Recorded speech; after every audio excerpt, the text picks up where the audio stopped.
Buenos días, ya buenas tardes a todos.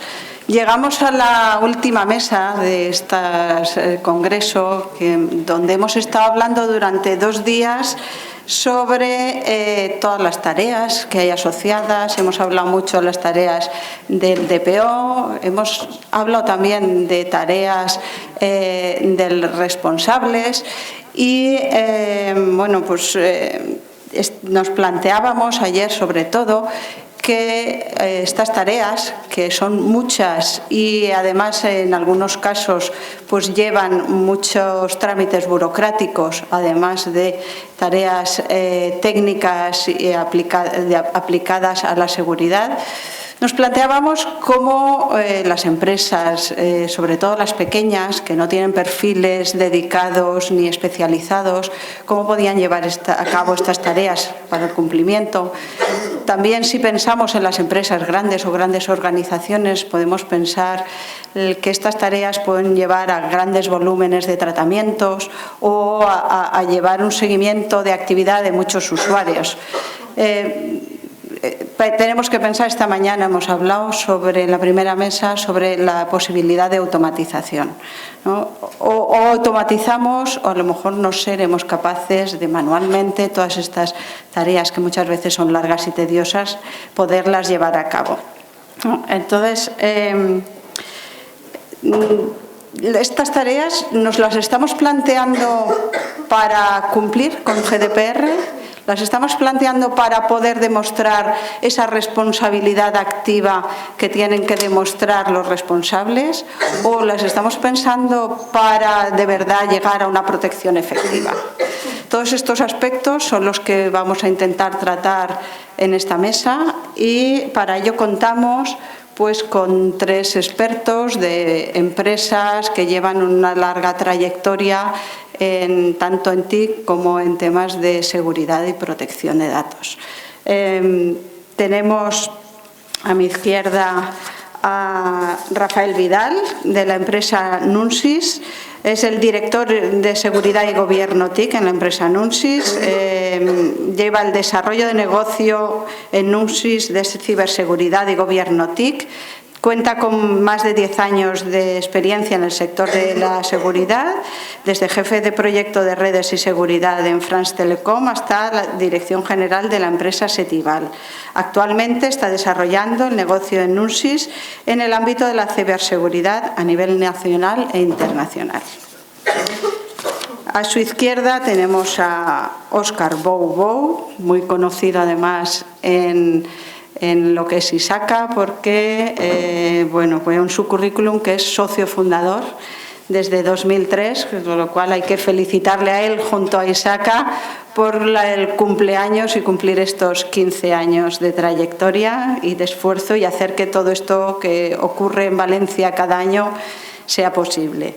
Él es ingeniero en informática, es socio de Govertis, tiene muchas certificaciones en CISA, CRISC y demás. Es socio de Govertis Advisory Services, que es la mayor consultora que está 100% especializada en servicios IT, governance, riesgo y cumplimiento normativo en el ámbito TIC. Tiene amplia experiencia en auditoría informática y seguridad de la información desde el año 2000 en múltiples organizaciones públicas y privadas de ámbito estatal y multinacional. Y, pues como decía, socio fundador de ISACA. Y por último tenemos a Juan Hidalgo Puertas, Security Manager de Seidor, que lleva más de 20 años de experiencia en el sector de las TIC. Su trayectoria profesional ha evolucionado desde un entorno de sistemas al entorno del mundo de las telecomunicaciones, comenzando desde la solución de incidencias presencialmente en los clientes, pasando por la gestión de un equipo de soporte de alto nivel para especializarse en el mundo de las comunicaciones y todo lo que les rodea, ofreciéndole la oportunidad de diseñar, gestionar y desarrollar proyectos muy grandes hasta aceptar la oportunidad de embarcarse en la nueva etapa en la que está liderando la vertical de seguridad dentro de la unidad de Networking and Security de Seidor. Empezamos con la primera ronda, donde vamos a ver una visión general de los tres participantes sobre el tema de la mesa. ¿Hasta qué punto se puede automatizar GDPR?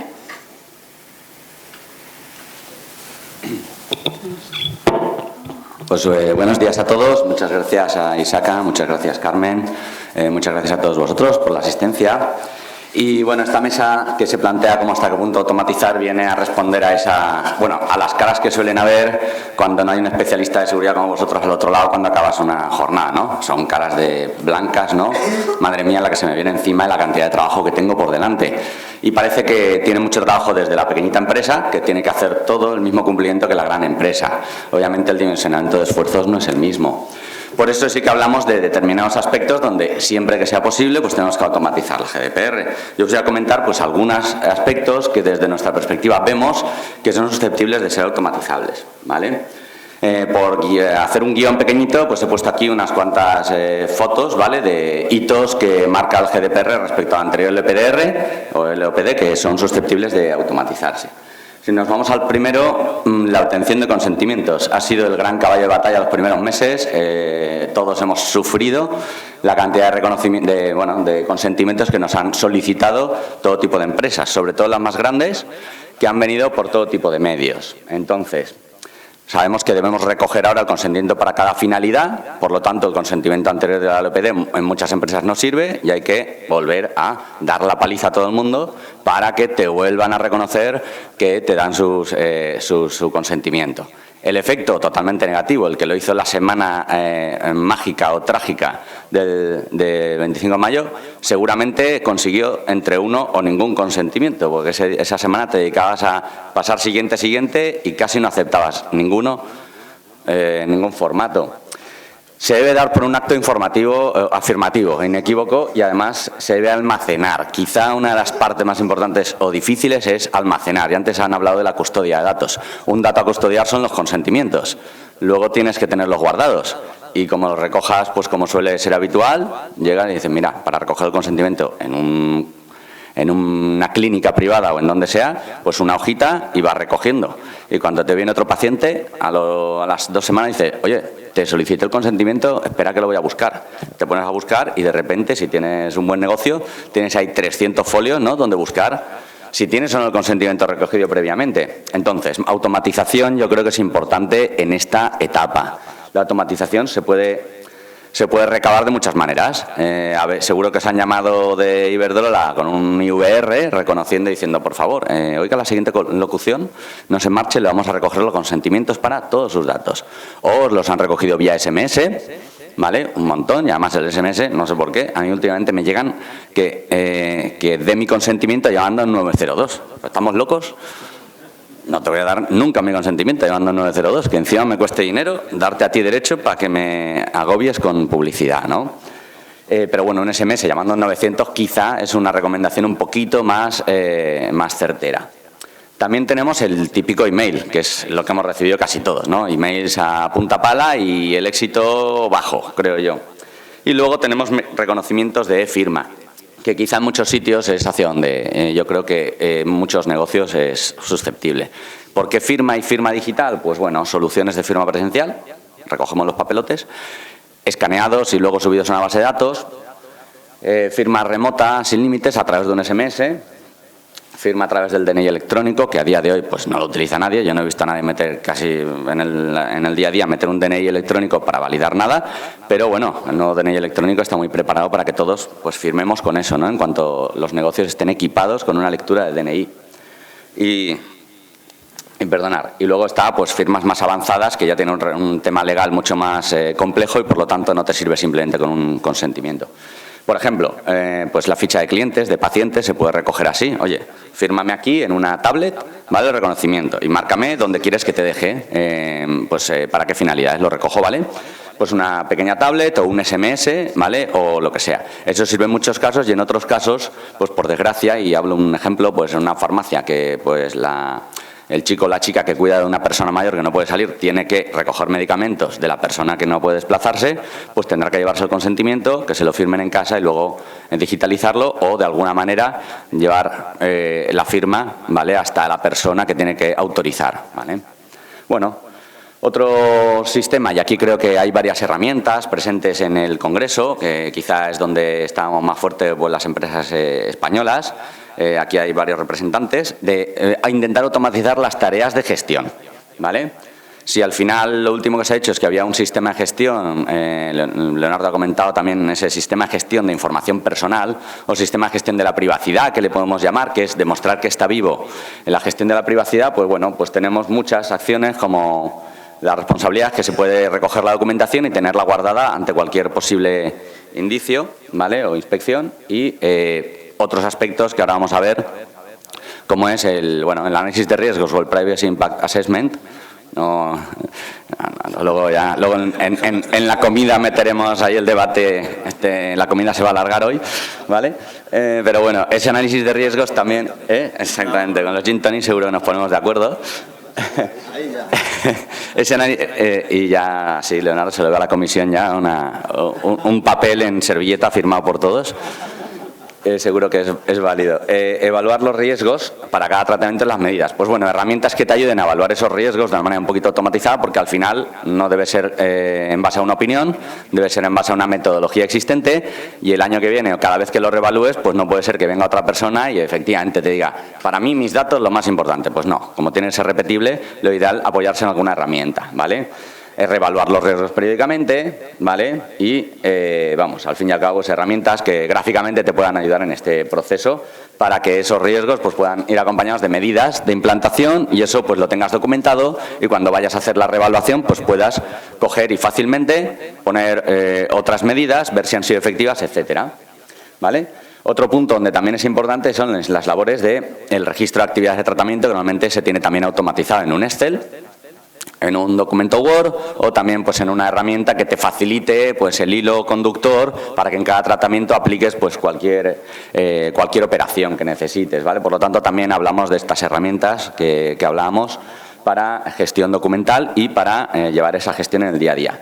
Para las labores de la protección de datos, que es esa supervisión y control, también es importante que se pueda comunicar el plan de acciones con cualquier responsable de tratamiento o encargado que pueda comunicar esas acciones y recoger el feedback. Eso tradicionalmente siempre se hace pues o por reuniones o por correo electrónico. Entonces, algún sistema que de alguna manera te permita enviar esas acciones y llevar una trazabilidad de que tú has comunicado como DPD lo que se tiene que ir haciendo, cuáles son el camino a seguir y que cada responsable de cada acción pues te vaya comunicando lo que va haciendo, pues te va a servir efectivamente para demostrar esa responsabilidad proactiva. Por lo tanto, eso también es susceptible de automatizarse.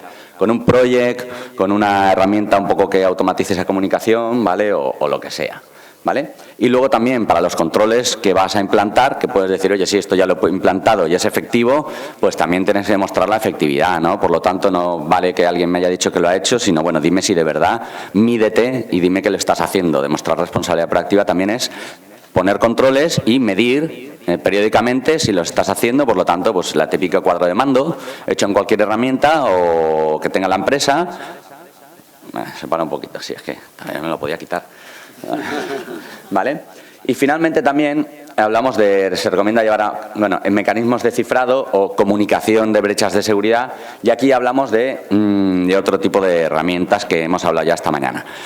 Solo un breve inciso también, en empresas que trabajan online hay un tema con la ley de cookies, ¿vale? Para recoger el tratamiento de la ley de cookies, que también es susceptible de automatizarse.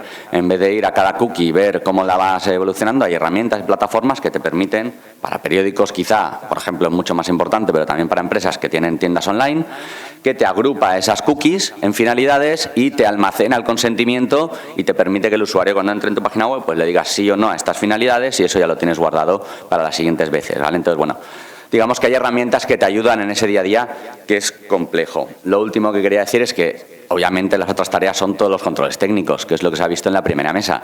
Análisis de vulnerabilidades, control de acceso, contraseñas, cortafuegos, antivirus, actualizaciones, incluso la formación se puede automatizar en un campus online para que la gente demuestre proactivamente que ha puesto acciones de concienciación y que la gente ha hecho mínimamente los deberes en una plataforma online y por lo menos esa conciencia en ciberseguridad o en privacidad.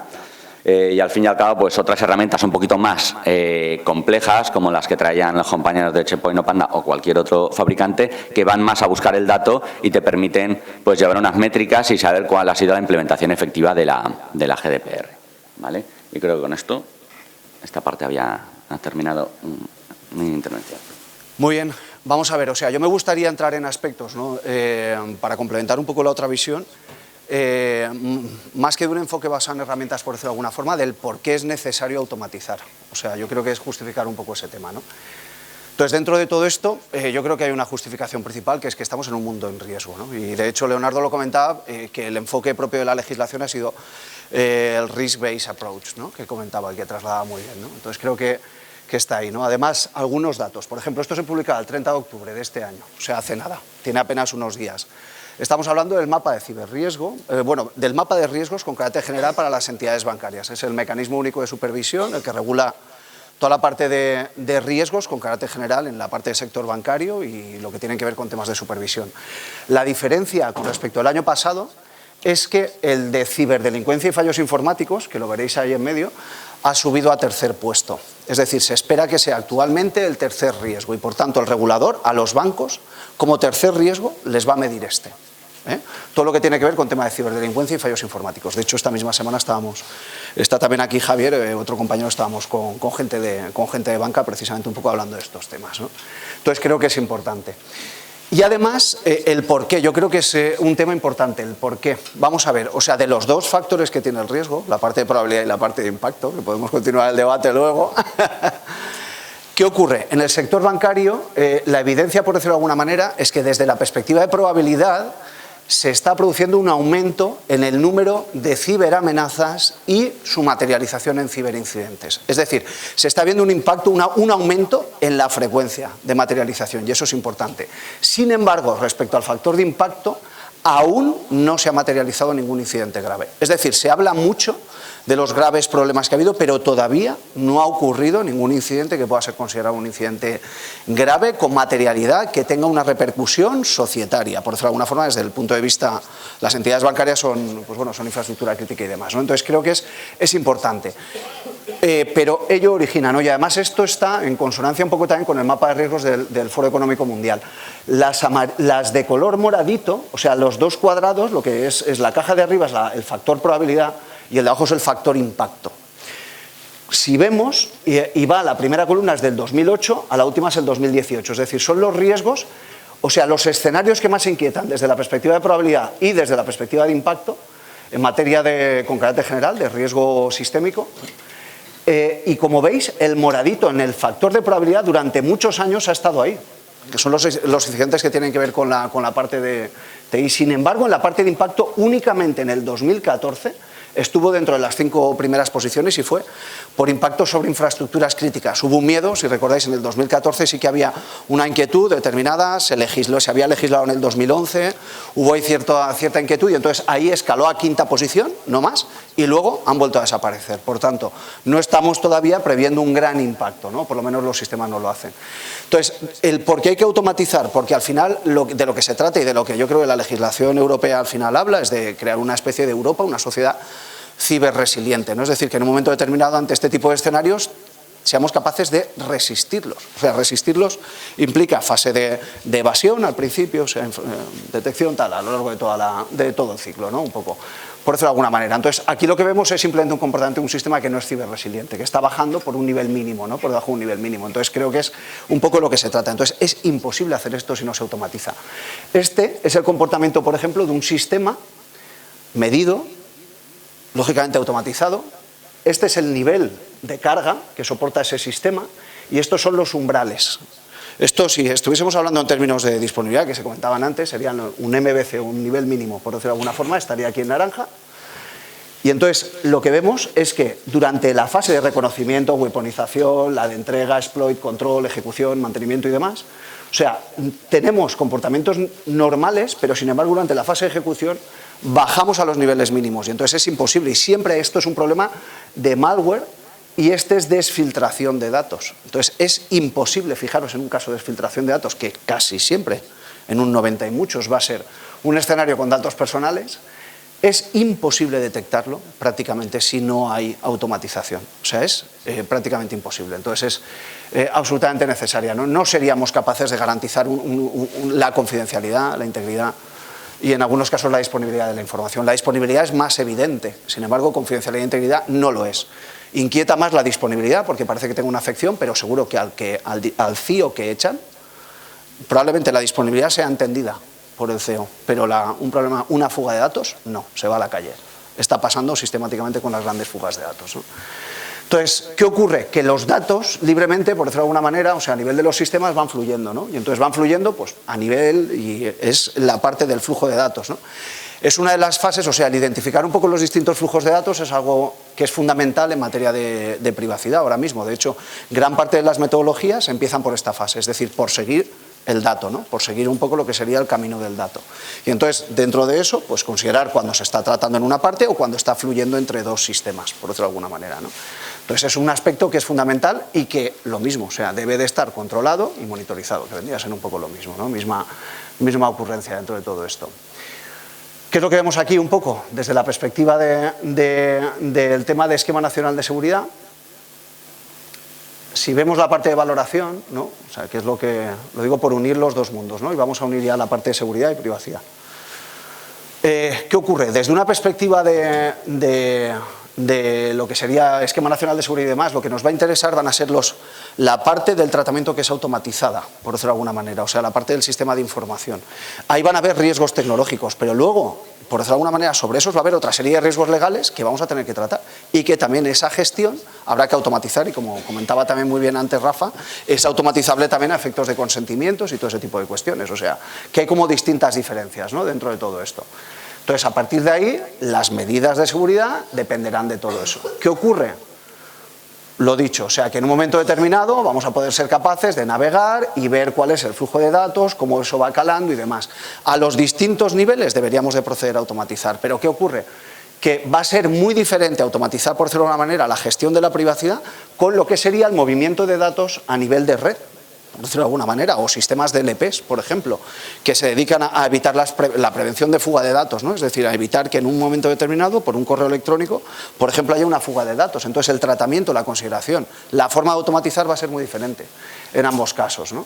Entonces, ahí hay muchísimos factores que vamos a poder considerar. Entonces, simplemente, por centrar el tiro, por decirlo de alguna forma, tenemos capa de negocio, donde va a haber una serie de necesidades de gestión, lo mismo, que vamos a poder llevar como un sistema de gestión de seguridad de la información, como si fuese un sistema de gestión de la protección de datos, va a dar exactamente lo mismo, cómo podamos hacerlo, pero vamos a tener que en un momento determinado gestionarlo.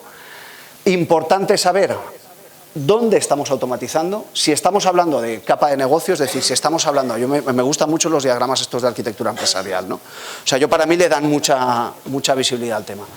No es lo mismo cuando yo estoy trabajando las actividades de tratamiento y esas actividades de tratamiento lo que estamos considerando es qué uso estamos haciendo de los datos, qué tráfico, cómo se están moviendo y demás, cómo estamos viendo esa información que está fluyendo entre actividades y procesos a nivel de sistemas. Es muy diferente. Y la necesidad de automatización es absolutamente dispar, ¿no? Entonces, dentro de todo eso, pues lo mismo, análisis de riesgos y demás es otra de las cuestiones que tenemos que trabajar, ¿no? Pero bueno, sin más, no voy a entrar en detalles del tema de plataforma y demás. Matrices de riesgo las hemos estado viendo antes, pero estamos automatizando todavía la gestión. Lo importante del tema, que sea repetible, comparable, ¿no? Los dos requisitos un poco que tenemos que ver. Es decir, que en un momento determinado la metodología que tengamos por detrás seamos capaces de reproducirla y de aplicarla sistémicamente y sobre todo lo que más importa es que seamos capaces de comparar. Por ejemplo, una gran organización, Javier, el caso de Javier viene de Telefónica, ¿no? Entonces, ellos, imaginaos lo que es el problema en la quinta operadora mundial, ¿no?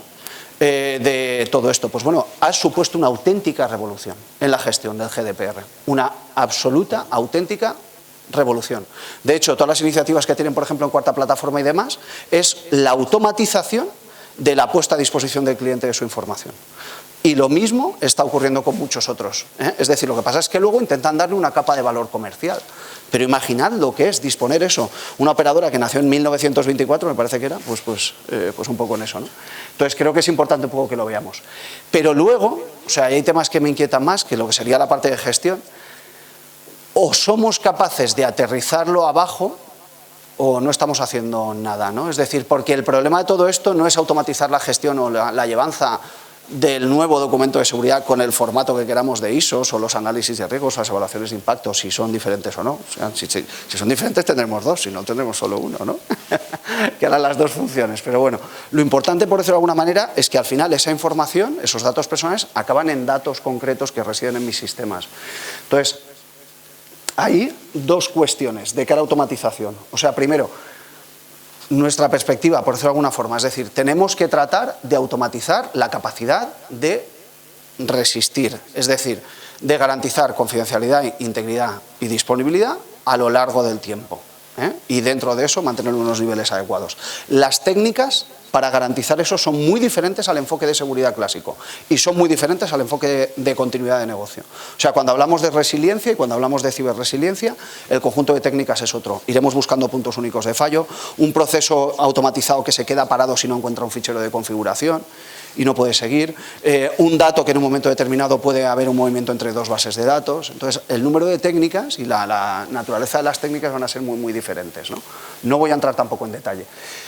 Otro ejemplo de automatización, por ejemplo, en control, en lo que sería capa técnica. Fijaros, una política a la izquierda, cómo se traslada mediante un lenguaje de scripting, en este caso es un lenguaje de automatización, en un control automatizado, que en un momento determinado soy capaz de medir y de evaluar sobre mis sistemas, ¿no? Es decir, si veis es la transposición literal, es decir, aquí tengo lo que sería una instrucción técnica o un control técnico, muy, muy técnico, que, pues bueno, pues sobre especificaciones de qué protocolo del SSH, qué versión del SSH admito en mis sistemas, y a la derecha veis cómo debe de garantizar describir que el SSH de config, su protocolo, debería ser igual a 2, es decir, o utilizo la versión 2 de SSH o no estaré cumpliendo mi política, ¿no? Y de forma continua en el tiempo podemos ir garantizando que eso es así.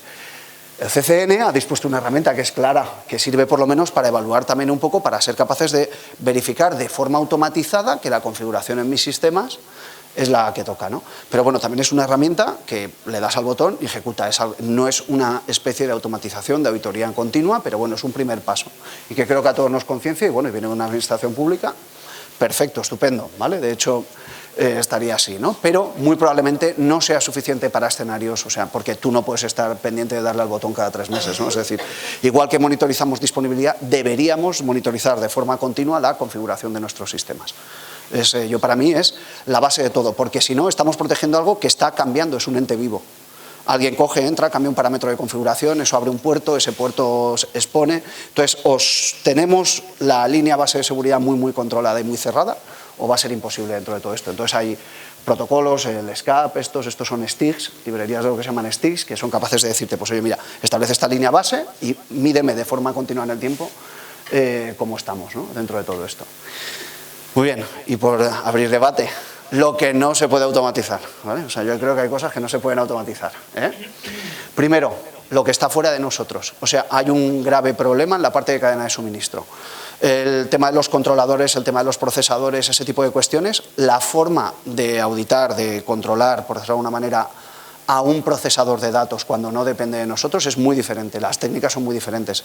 Entran técnicas lo que se llama el horizon scanning, por ejemplo, el lotear el horizonte, es decir, no tengo visibilidad directa sobre sus sistemas, me tengo que fiar, pero tengo que establecer medidas de garantías, ¿no? Entonces hay toda una serie de técnicas también muy diferentes que no permiten automatización, más allá de las auditorías, de la potestad de ir a ver sus instalaciones, de pedirle a lo mejor que me dé visibilidad a través de un cuadro de mando, pero nunca podremos estar en las operaciones del día a día. Por tanto, aquí hay un riesgo en la externalización muy, muy claro y muy poco controlado en muchas ocasiones, ¿no? Y otra cosa, los DPOs no se pueden automatizar tampoco, ¿vale? Entonces, dentro de todo esto, yo creo que es una figura absolutamente importante.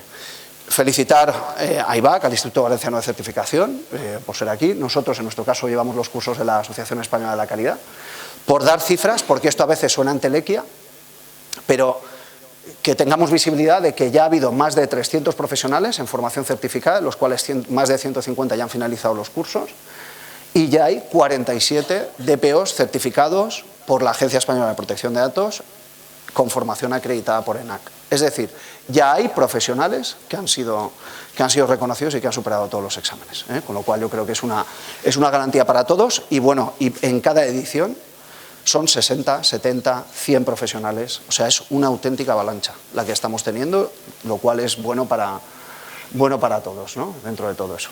Pues ya está, sin más. Muchas gracias, Óscar, por tu visión y por darnos líneas para luego seguir con el debate. Damos paso a Juan, por favor, cuando quieras. Buenas a todos. Antes de nada, bueno, quería agradecer a Isaka, que me ha puesto una cerveza, creo que es el único que la tiene. Lo siento, chicos. Pero está cerrada, pero bueno. No, que veo a la gente muy seria y... Bueno, yo como soy un irresponsable, no he traído presentación, lo voy a hacer a capela y bueno, un poco en la línea de mis compañeros. Creo totalmente la necesidad de que o intentamos automatizar o yo creo que estamos perdidos, sobre todo en algunos aspectos que están surgiendo, ¿no? en la vida, en esta revolución que estamos viviendo en estos momentos, ¿no?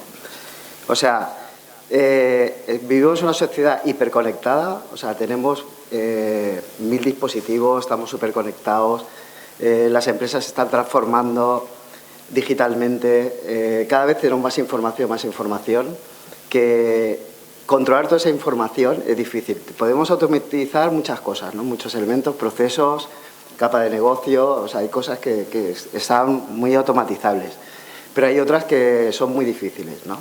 Por ejemplo, yo, para saber dónde está mi hijo, miro el Instagram de sus amigos, porque veo en la historia del día lo que ha hecho, porque mi hijo no me lo va a decir, pero si miro a los amigos, pues lo veo perfectamente, ¿no? Y ahí nadie ha participado en la autorización de datos, bueno. Entonces, bueno, volviendo al tema de la GDPR, que antes Leonardo ha dicho una cosa importante, que creo que uno de los cambios más importantes que viene con esta nueva normativa es el accountability, es la responsabilidad proactiva, ¿no? de velar por esta información y que no haya, que el tratamiento aplique las medidas técnicas y organizativas apropiadas para que se pueda garantizar y poder demostrar que el tratamiento es conforme con el reglamento. Es un tema complejo, que es el que vamos a hablar, o que voy a intentar ayudar con la herramienta que disponemos, en este caso, de Deseidor. Es una herramienta que está bastante focalizada a la parte de la brecha de seguridad.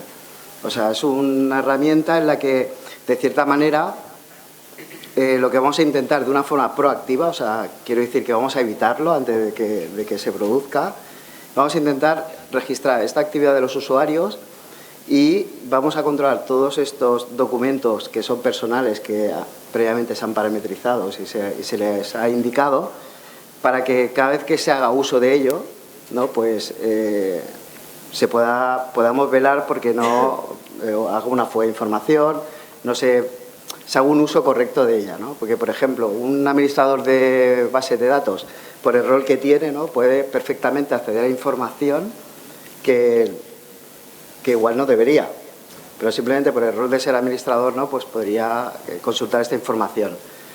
Entonces, bueno, hay una serie de elementos que desde la herramienta vamos a poder registrar, que es súper importante. La GDPR, de cierta manera, nos obliga a que podamos tener un registro de todo el uso que se está dando dentro de nuestro tratamiento de información, ¿no? Con carácter personal. Vamos a poder registrarlo en todo momento, en tiempo real. Otro elemento que también es bastante importante es la parte de conocer dónde residen los datos. O sea, la información, cada vez tenemos más lo que comentaba antes, ¿no? Tenemos móviles, yo puedo tener un documento sensible, puedo tener una nómina, que la estoy viendo desde el móvil y puedo hacer algo. Igual el móvil no es ni corporativo, es personal. Entonces, saber dónde tienes toda esta información también es es una labor también muy tediosa. Existen herramientas que están muy focalizadas en este aspecto. Nosotros lo vemos desde el punto de vista de la actividad, como sabemos, registramos o se monitoriza la actividad de los usuarios, podemos saber dónde están dispersos y aplicar las mismas medidas para que esa información no sea vulnerable o no sea modificada, y si lo es, pues tendremos el registro. Luego, otro elemento súper importante que creo que no se ha hablado en estos días de jornada, o si se ha hablado igual estaba haciendo un café o no lo he oído, es el tema de la concienciación del usuario. O sea, un usuario cuando abre un documento igual contiene información de carácter personal, pero no es consciente porque, no sé, o abrimos un Excel de 20 megas, igual hay un montón de información que no somos, tampoco somos el autor de este documento, igual contiene un listado de DNIs, de cuentas bancarias, etcétera. No somos conscientes, ¿no? Bueno, pues la herramienta tiene, ya que analiza toda esta información, esta actividad, cada vez que un usuario accede a cualquier documento que contenga información de carácter personal, pues vamos a notificar al usuario por una ventanita en el momento que hace uso de esta información, pues indicándole que contiene información sensible o dando el mensaje que queramos dar, ¿no? Y ya decir que, por ejemplo, si esta información la intenta subir pues fuera de lo que sería la corporación, pues obviamente vamos a aplicar medidas para que no ocurra, vamos a notificar o vamos a pedir consentimiento, o podemos hacer una doble autenticación, bueno, una serie de elementos que nos ayudará a todo este conjunto de información que está muy dispersa, pues tenerla controlada. Yo creo que esto, si no se automatiza de esta forma, con herramientas, es muy difícil porque estamos hablando de un desierto donde cada grano es un dato importante. Y luego, bueno, ya para acabar un poco así, dando las pinceladas que he dado sobre la herramienta, bueno, simplemente creo que es una herramienta que le puede dar una tranquilidad al DPD si la tiene en sus instalaciones, porque, bueno, tuvo una serie de trabajos que realmente requiere tener ese acceso a esa información y, bueno, lo tenemos en tiempo real, con cuadros de mandos, etcétera. Y un poco, bueno, quería aportar esta parte de la herramienta, y si no, porque también mi jefe me echa a la calle, pero... Y nada, bueno, un poco la exposición era esta. La herramienta se llama Jensecure, pues está ahí, puesta fuera. Muy bien, muchas gracias, Juan. Bueno, pues hemos visto así una pincelada, actividades múltiples que se pueden automatizar, recabar el consentimiento, hemos hablado de cómo recabarlo y cómo conservarlo, hemos hablado de inventario y clasificación de la información, tener controlada la información, registro de actividades de los usuarios, análisis de riesgos, evaluaciones de impacto, gestión de incidentes, que tenemos que ver cómo gestionamos y cómo tenemos al día, notificaciones de brechas de seguridad, respuesta al ejercicio de los derechos, no ha salido, pero también es algo donde debemos ver cómo automatizamos, porque si no nos pueden inundar, sobre todo sí que hemos hablado esta mañana sobre el derecho al olvido, lo difícil que es de implementar. También ha salido durante el día de hoy la seguridad en el ciclo de vida y cómo llevar a cabo el security by default. También Óscar nos ha hablado de que la automatización nos ayuda a ser más resilientes y proteger más la información y la privacidad, que yo creo que es la clave de todo esto. Y hemos hablado también de la accountability, ¿no? De cómo cómo demostrar esa responsabilidad proactiva. Así, de forma rápida, de todo esto estas actividades, ¿cuáles pensáis que automatizarlas nos van a suponer más ayuda? A ver, empezamos. A ver, empiezo yo y vamos haciendo. Pues es lo que decíamos, en una empresa grande y una empresa pequeña quizás las perspectivas son diferentes. Una empresa pequeña, pues para que no se lo merienden, y si no tiene ningún perfil especializado en tema de protección de datos, que es lo habitual, o tiene algo que automatice o que le guíe, una guía, o va a ser muy difícil, ¿no?, que pueda cumplir con la GDPR. Lo normal es pues que reciba ayuda de alguien una vez al año o ni eso, y ya está, ¿no? Y para que esto lo lleve en el día a día va a necesitar automatizar esas tareas que hemos visto más cotidianas del día a día. Recogida de consentimientos, respuesta a cualquier petición de derecho, efectivamente, que se van a producir, muchas, etcétera. Y en empresas grandes yo creo que el porcentaje de esa automatización, pues yo creo lo más principal que debe automatizar, tendrá que estudiarlo en la medida de lo posible, pero va a ser esa comunicación y esa que fluya, digamos, la gestión al GDPR entre todos los actores, que a lo mejor hay 20 personas implicadas y cada una es su padre y su madre. ¿Y cómo hacer ese seguimiento? Pues el DPD es un tío muy pesado, ¿sabes? Está con el látigo fustigando o tiene herramientas que le faciliten el día a día para poder llevarlo a cabo. Y ya que continúen con el resto de apreciaciones. Vale, a ver, yo por lo menos creo que diferenciaría en el tema de automatización, o sea, cuando se habla, por ejemplo, desde la perspectiva de seguridad, y yo creo que lo mismo sería extrapolable al tema de privacidad, cuando hablamos, por ejemplo, del tema de monitorización continua, ¿no? O sea, esa monitorización continua no quiere decir que estoy constantemente monitorizando, sino que también puede decir, en algunos casos en los que no soy capaz de hacer eso de forma continuada en el tiempo, sí que lo puedo ir haciendo periódicamente o a intervalos, por decirlo de alguna forma, definidos, ¿no? Y todo ello se entiende como monitorización continua, es decir, hay procesos donde yo puedo tener algo, ya es un sistemita que tengo ahí evaluando en un momento determinado y automatizo y ya está, pero hay otros donde la automatización, por decirlo de alguna manera, o el ejercicio un poco de esa función de manera continua en el tiempo, lo que implica es cada mes una serie de checks, cada trimestre, cada tal, ¿no? Entonces, muy probablemente, pues un poco siguiendo un poco con lo que comentaba Rafa también de la parte de tamaño de empresas, muy probablemente es eso, o sea, el primer camino sea la parte de externalización, es decir, creo que el GDPR tiene tantas obligaciones que muy probablemente pues sea más eficiente externalizarlo, no es un proceso core de las compañías, entonces hay una parte que es externalizable, lógicamente, con toda la figura un poco del tema y con todas las reservas, y nos convertimos un poco en aquellos en los que se externaliza, pues en data processors, en la parte que corresponda, ¿no? Pero muy probablemente tiene demasiadas aristas, como sería, por ejemplo, pues esa parte de apreciación del riesgo. Vamos a enseñarles si no nos ponemos de acuerdo nosotros ni en nuestra propia terminología a veces, ¿no?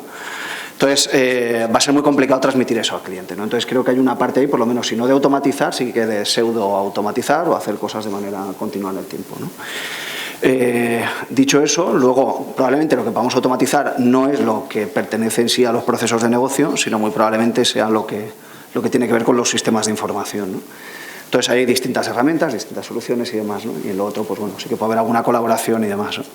Pero bueno, sobre todo primero hay una decisión, hay una gran decisión, en función del tamaño es si puedo asumir el mínimo imprescindible, que serían los temas de responsabilidad. El accountability no me lo quita nadie, pero sí probablemente la ejecución de la práctica totalidad de las tareas que puede implicar, y las prácticas reservas, que no son las de mi día a día, es decir, todo aquello que pueda introducir específico.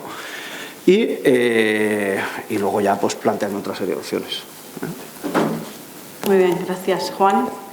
Sí, bueno, un poco estoy de acuerdo con lo que comentaba Óscar. Yo creo que yo creo que la prioridad es un poco difícil de decidir, porque depende del caso, ¿no? Igual pueden haber empresas que estén internamente, tengan más capacidad de gente más jurista o gente más técnica, y entonces le den más prioridad a automatizar ciertos procesos o ciertas actividades que tenemos que cumplir, o otras, ¿no? Lo que creo, y creo que es algo que debe hacerse siempre, es que siempre, antes de hacer nada, se ha de hacer una auditoría, se ha de ver cuál es su estado, nivel de adaptación de GDPR tiene, y a partir de ahí pues tomar decisiones o ver qué priorizar primero o qué priorizar segundo, ¿no? Y creo que es lo que pienso, vamos. Bueno, Óscar nos ha llevado también a un punto que yo quería que debatiéramos, y es que pues la antigua LOPD nos llevó a un punto en que el cumplimiento muchas veces se basaba en un documento de seguridad estático que solo se revisaba cuando venía y se acercaba la siguiente auditoría. Entonces, el GDPR nos plantea el principio de la accountability, nos plantea el enfoque de gestión del riesgo. de verdad las herramientas junto con esta necesidad de enfocar el tema de otra manera y esa monitorización que decías, Óscar, nos van a llevar a ser más proactivos y a poder demostrarlo? ¿Qué pensáis?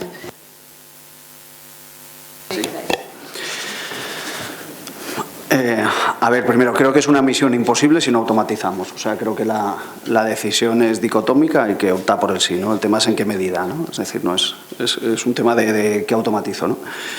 Entonces, dentro de todo eso, por alguna forma, GDPR lo que habla es de riesgos de dos naturalezas. O sea, que se tendrán en consideración, por decirlo de alguna manera, los riesgos legales y los riesgos tecnológicos. Es decir, lo que va a importar, por decirlo de alguna manera, desde la perspectiva legal va a ser toda la parte de ejercicio de derechos, el tema de los consentimientos, o sea, toda la parte esa. Entonces hay un campo de automatización, como además hasta ahora prácticamente no había existido en algunos casos, como es por ejemplo el tema de los consentimientos. Es increíble como ahora hay un montón de herramientas que prácticamente no estaban antes, que se dedican simplemente a guardar registro, una traza, de cuándo he dado un consentimiento en una página o para una acción específica, de tal forma que sea un consentimiento además muy granular.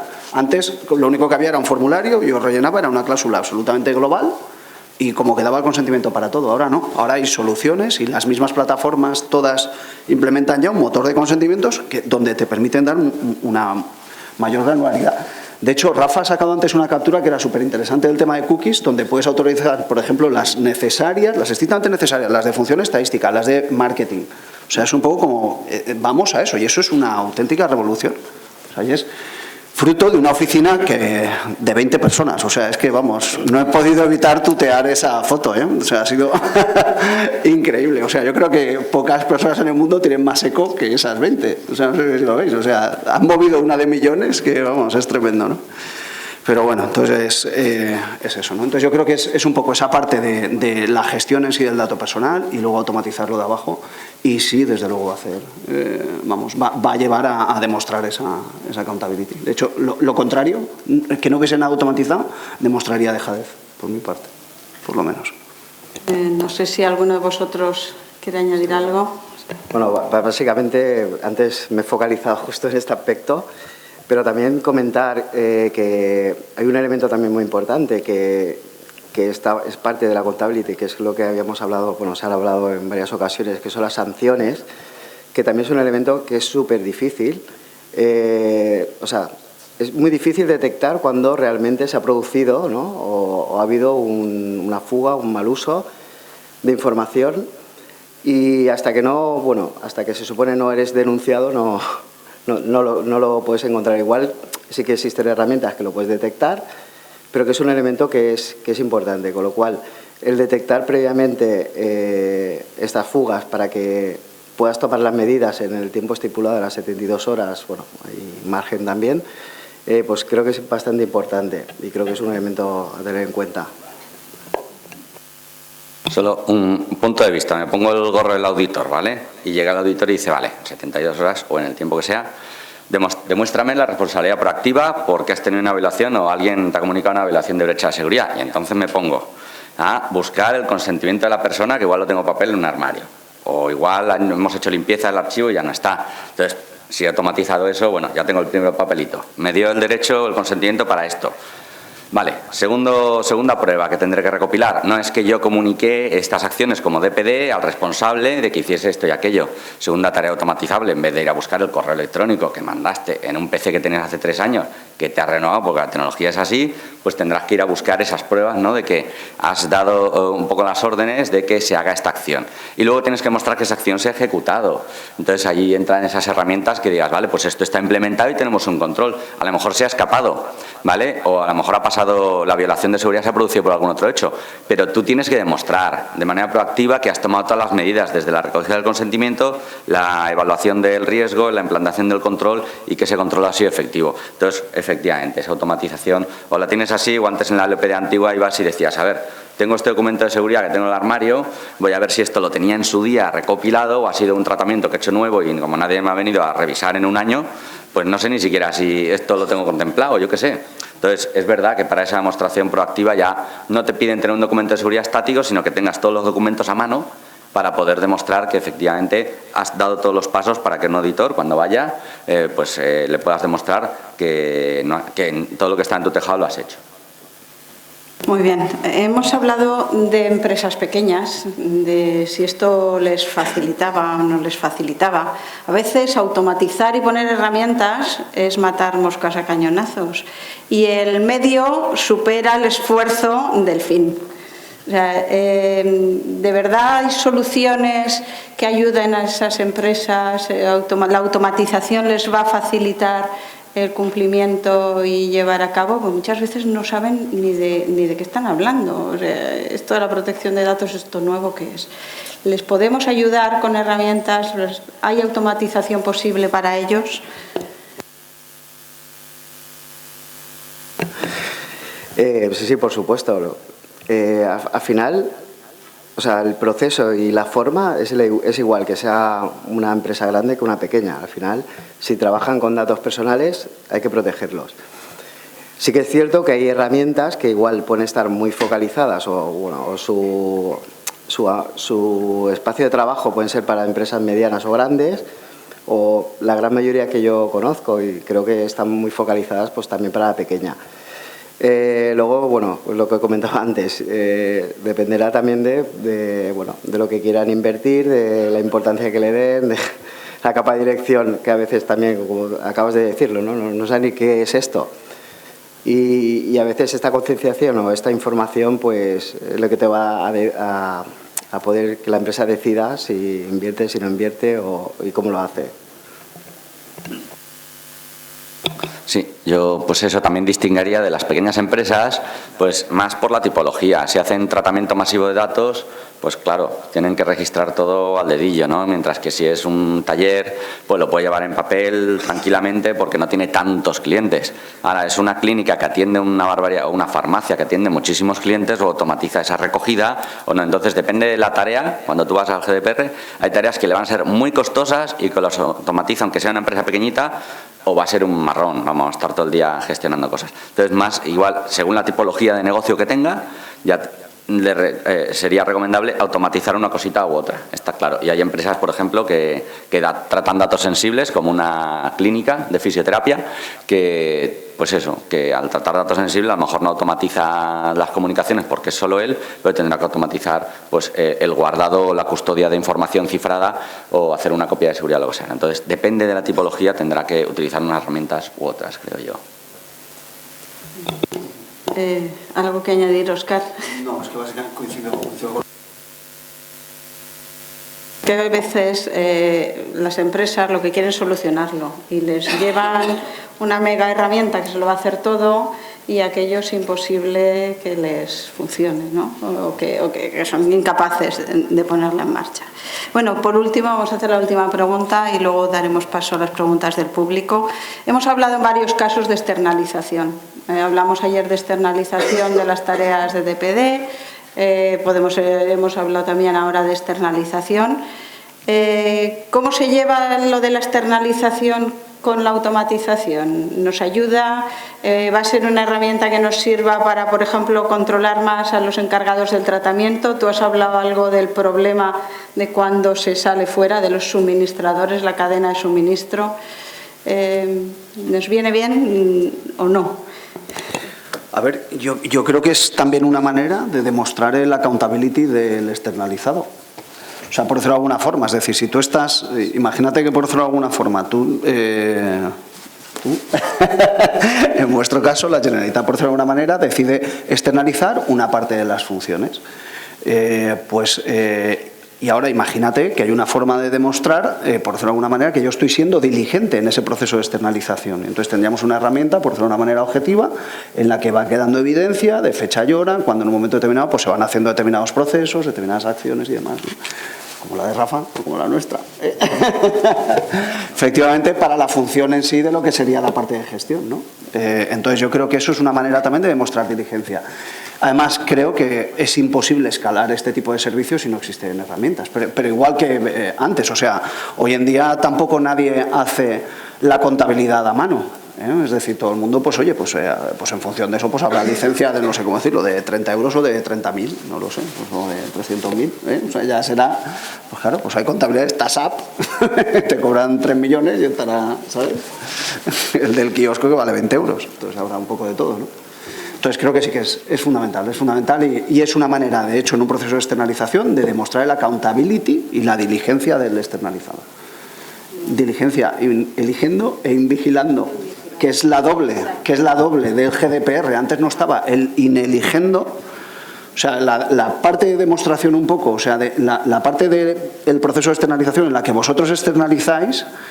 Vosotros, el controlador debe de demostrar la diligencia debida. Aquí nos darían otras lecciones mucho mayores, otros mayores expertos que hay en esas materias, ¿eh? Pero verdaderamente un poco es un capítulo extra, por decirlo de alguna manera, que pesa en el GDPR que muchas veces no se considera. Y es la diligencia de aquellos que elegís externalizar, ¿eh? Muchas veces es difícil poder, ¿no? Tú sabes en tu casa cómo lo tienes, pero cuando delegas en los de fuera es muy difícil poder invigilando, realizarlo, llevarlo efectivo. Muy bien. ¿Alguna opinión más? No, simplemente que, bueno, indicar que la automatización y externalización, ¿no? La externalización obviamente es totalmente posible y creo que se ofrecen muchos servicios para hacer esto y se va a poner muy de moda. Y automatización, o sea, da igual si lo hace la empresa o lo hace otra empresa externa, ambos van a tener que usar, van a tener que automatizar los procesos de la misma forma. Digo que uno lo hará en casa y otro será externo, pero vamos, totalmente de acuerdo. Bueno, pues yo ahora quiero dar paso al quien tenga alguna pregunta por allí. Ahí sí, yo. ¿Habéis considerado? Estáis hablando de soluciones finales que ya incluyen casi todo lo que el estado del arte necesita. Además, os conozco y sé que en todos los casos la elección va a ser difícil. Pero ¿habéis incorporado de alguna manera metodología para cumplir el principio de Privacy by Design, Privacy by Default? Porque de alguna manera tienes que aproximarte a cómo, no más allá de esa auditoría inicial. Mira, está muy mal, tíralo, te pongo el mío. Hay situaciones, como decías tú, esta clínica, un procedimiento de administración electrónica. Esto tiene que cambiar. O sea, yo creo que tenéis que aportar más valor y había aportado una base, pero ahora, como hacía SAP, puso la contabilidad y luego lo rodeó de todo, ¿no? Bueno, digo, como apunto, sí, tenía algún plan de inversión. Pero vamos, ¿habéis considerado alguna metodología? ¿Estáis pensando en alguna metodología dentro de vuestras compañías? Porque este es un gran quebradero de cabeza, en especial para los que estamos en la administración.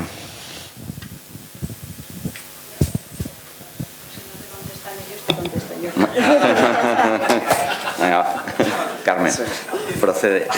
Te voy a contestar. Te voy a permitir aquí una licencia, a pesar de ser la moderadora de la mesa.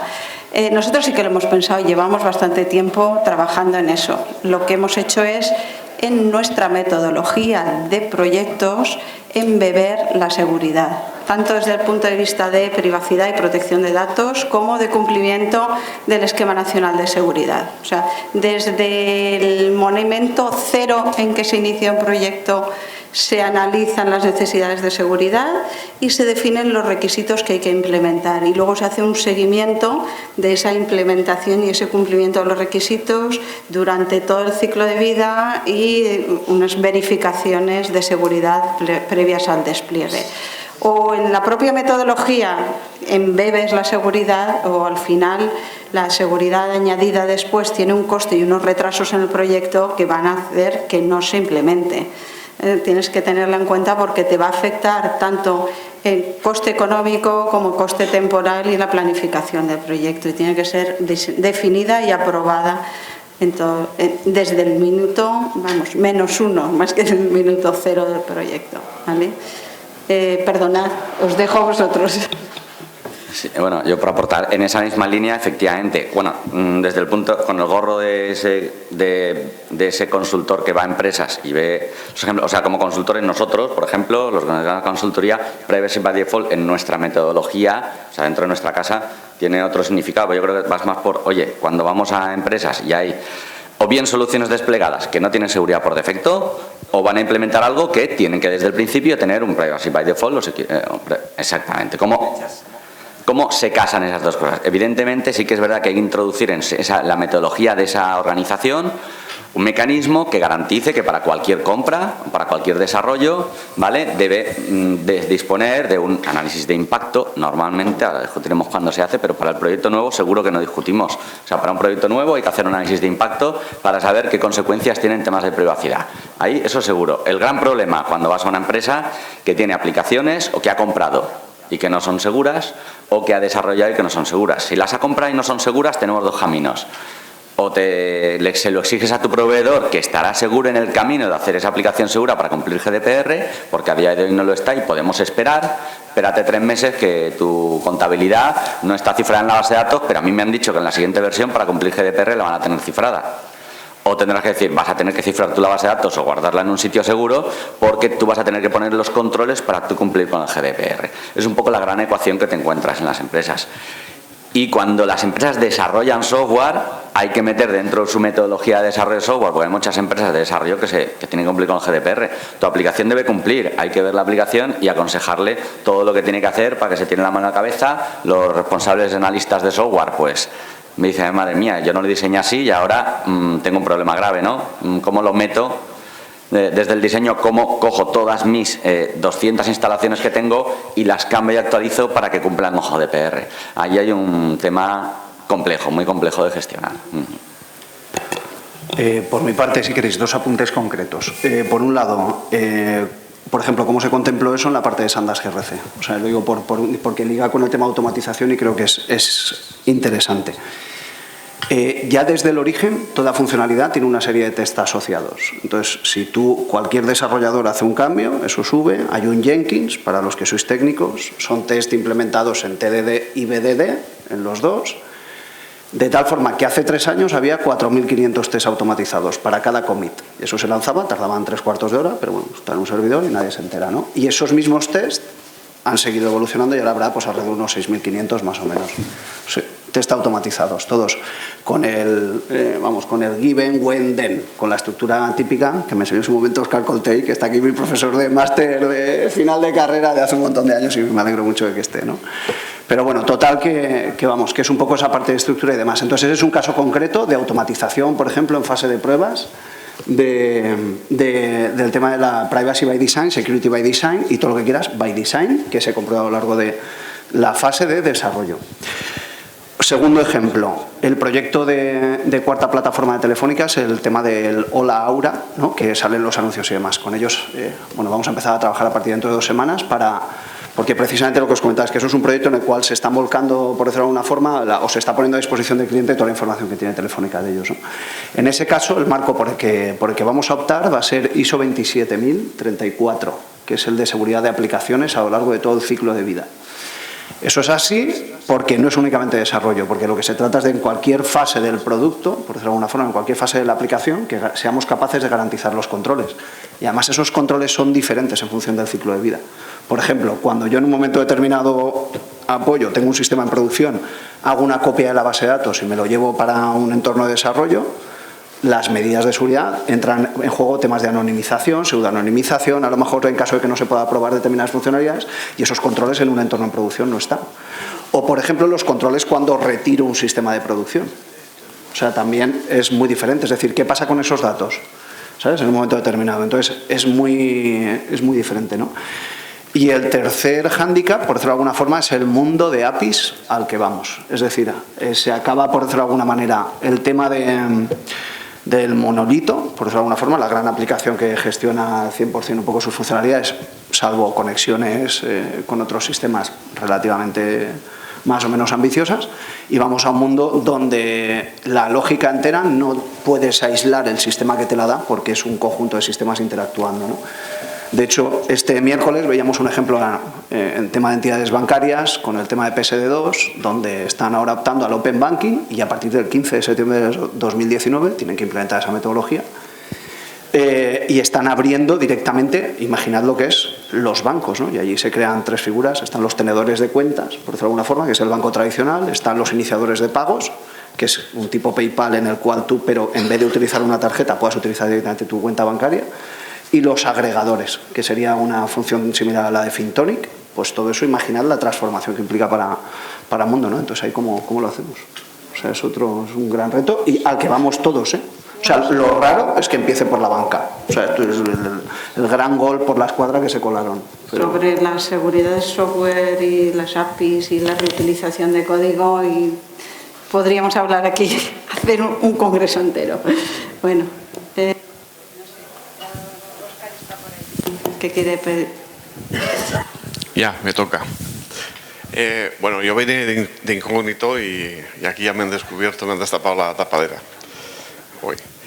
Bueno, en parte, yo tenía una pregunta y en parte, digamos, la exposición de Óscar,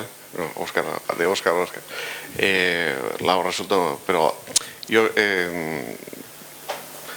digamos, no estoy trabajando, digamos, no estoy trabajando, digamos, en este ámbito ahora, actualmente, pero sí me estoy haciendo una idea de las aplicaciones del reglamento. Entonces, lo que estoy viendo es, habéis estado hablando de automatización. Entonces, yo me planteo, ¿esa automatización es todo lo eficiente que se puede pedir? Posiblemente no. ¿Por qué? Porque el reglamento introduce una serie de ítems, de conceptos, de terminología que no existían antes, porque la implicación en la protección de datos del reglamento no solamente tiene implicaciones técnicas, también tiene implicaciones jurídicas. Y otra cosa que se mencionó ayer, esta mañana no, o por lo menos donde he estado yo, en la parte de estado yo, implicaciones sociales. Implicaciones sociales, pues es un comodín donde se pueden introducir otros conceptos menos generales. Y entonces, digamos, yo apostaría por eso, por la normalización. Ya que tenemos un marco legal común en la Unión Europea, que es el reglamento, apostaría por la normalización de los conceptos, técnicas y metodologías que el reglamento, por supuesto, no puede ser un tratado de 2 millones de páginas, sino digamos que lo recoge el reglamento. En esa línea, digamos, la segunda parte, no sé si es competencia de la oficina de Leonardo, no sé si ha enterado. Pero digamos, en esa línea, no sé si es competencia de la oficina de Leonardo, pero estas jornadas yo sí que podía pensar que podían ser la base para que desde aquí se le ofreciera a Leonardo una colaboración en formar un comité técnico, pero técnico no solamente formado por auditores digamos, informáticos, sino por juristas y por otros perfiles, para poder llegar a digamos, a un corpus de normalización. Tampoco tiene que ser excesivo, porque si no, digamos, normalizarlo todo, vamos, no llegaríamos, se eternizaría en el tiempo, y sí que daría pie a que, digamos, todas las empresas que ahora han desarrollado productos los pudieran mantener, digamos, mantienes el corpus como en su día, digamos, ya también Óscar lo comentó, las contabilidades.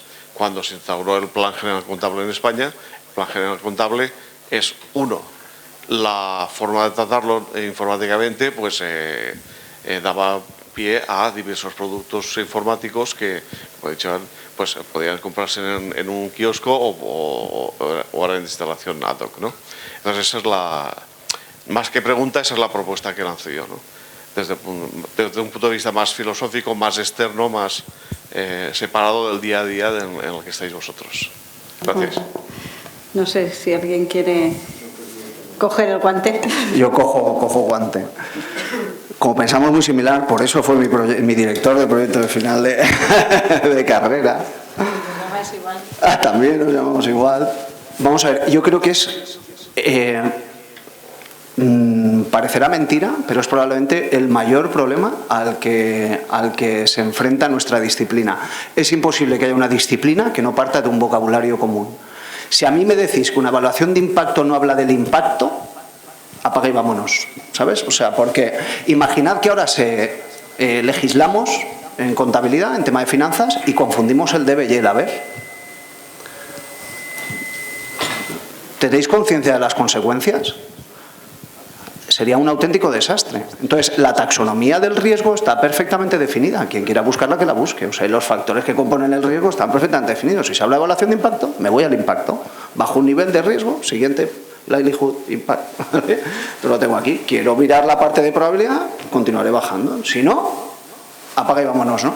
Entonces, ya hay un ejercicio amplio hecho sobre el que probablemente falten iteraciones, que es toda la normativa ISO. Las guías 73 habla de todo el vocabulario de riesgo. En España todavía tenemos problemas porque el Esquema Nacional de Seguridad habla de análisis de riesgos. Mal. El análisis es una parte. Si yo me voy al texto en inglés, habla de risk assessment. Assessment es apreciación del riesgo. Si me voy a la traducción de los españoles y hablo del análisis, la apreciación tendrá identificación, análisis y evaluación.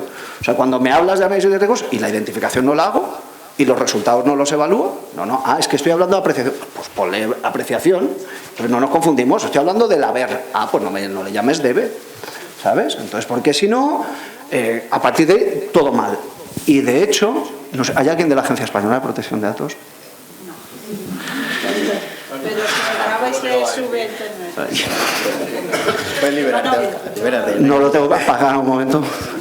Podrían haberse ahorrado la última guía, la de análisis de riesgos del 19 de mayo. O sea, hay una confusión absoluta en el tema de terminología, absoluta. Absoluta, y es un problema. Es un problema porque a partir de ahí se crea jurisprudencia y se van sentando toda una serie de bases. Entonces, la terminología es incorrecta, se hacen procesos de deducción, se acaba ignorando. O sea, es como una especie, un teorema de demostración en el cual acabo considerando que la probabilidad sobra. Y entonces me quedo solo con el impacto. Es al ejercicio de 20 páginas y es un problema enorme, y es porque no se parte del gran problema que identifica Óscar Coltey, que es que no partimos de una normalización ya del propio vocabulario. Sin embargo, los textos en inglés están correctos, todos. El problema es en la traducción. O sea, que es un poco de los temas. Sé que quieres hablar más, Óscar, pero tenemos que hacer la clausura, si no se nos va el tiempo. Ahora coges a Óscar. No es... Además lo has puesto, el presidente del capítulo de Venecia, es eso, digamos, la normalización tiene que, que solventar esas diferencias culturales que tenemos en la tecnología. Y hasta, gracias. Bueno, pues nada, hasta aquí la mesa redonda, terminamos ya con las sesiones del Congreso. Ha sido un placer compartir esta mesa con vosotros y os pido pues un fuerte aplauso para ellos, que son los que han hecho aquí el esfuerzo.